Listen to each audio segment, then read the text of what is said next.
hardest but most fun? I have a lot of good memories from that time.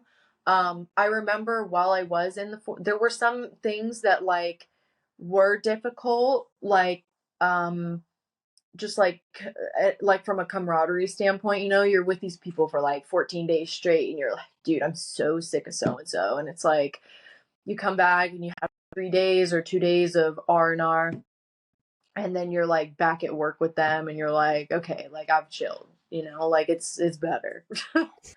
I'm all better.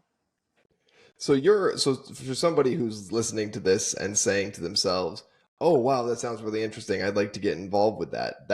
I mean, 14 days on and 2 days off, that sounds like an insane schedule. Well, okay, so 14 days on is just like if you're in the Forest Service. So the way it works is whatever forest you're on, you have a certain amount of engines, and each engine at a certain point is up on rotation, meaning that if a fire happens, they are the first ones to be sent out onto a strike team. And a strike team is just a group of um like dude, I'm totally blanking right now.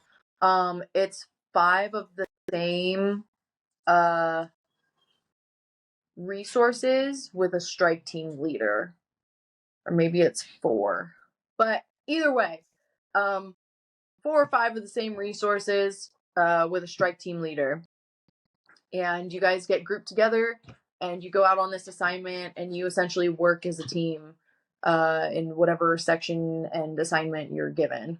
um and so your 14 days, like think of it like I always thought of it as like I'm gonna be camping for 14 days. I loved going off district. Like the other guys that lived locally, they were like, "Oh, I want to spend time away from my girlfriend, my dog, whatever." And I'm just like, "Dude, get me out of here!" Like, I wanna go out and like see places, right? I want to go camping. So it was like 14 days of grueling work, doing whatever, mopping up, laying line. um our season, we were because of COVID, we were really like shorthanded on hot shots. So I remember when we went on the August complex, which was that million-acre fire that burned on the I want to say it was the Mendocino National Forest mainly.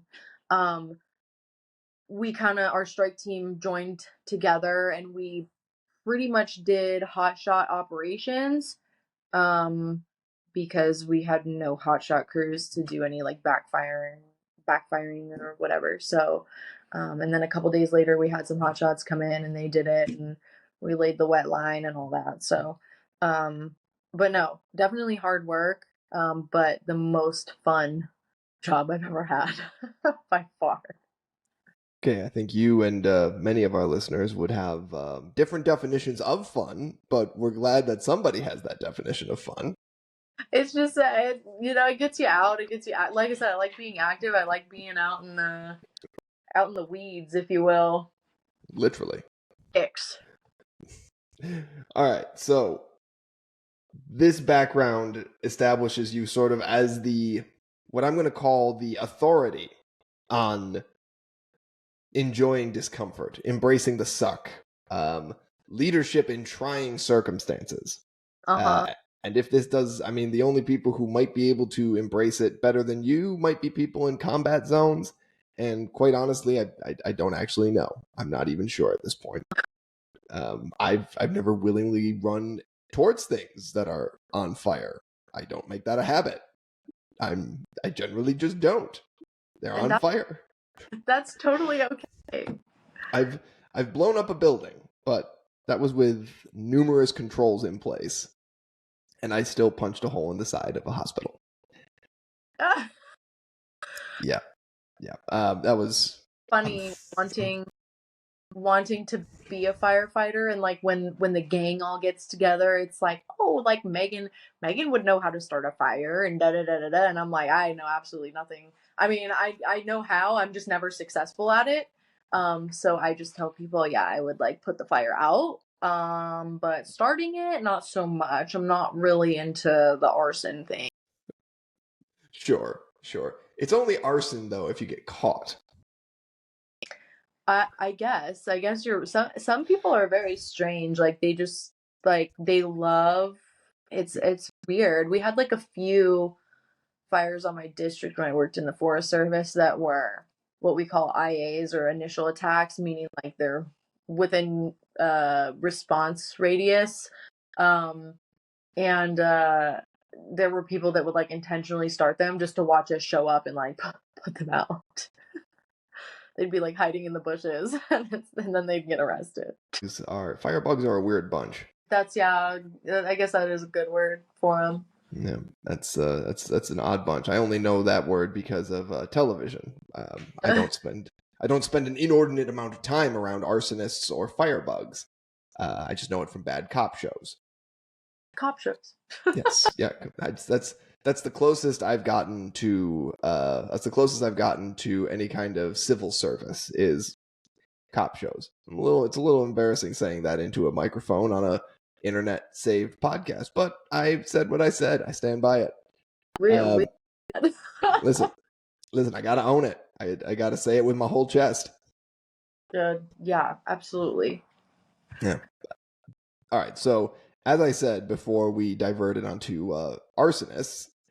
You are the authority on leadership in uncomfortable situations, and you are, helpfully for this conversation, part of the younger generation of your sort of borderline millennial Generation Z, I would say. Yeah, I don't really feel like I relate to either of those, oddly enough, because I feel like millennials are kind of categorized as people that don't want to work and kind of just want things handed to them, whereas Gen Z is just so buried in their phones and like just out of touch with reality. And maybe this is a little like just going right in on millennials and Generation Z. Dude, no shots pulled.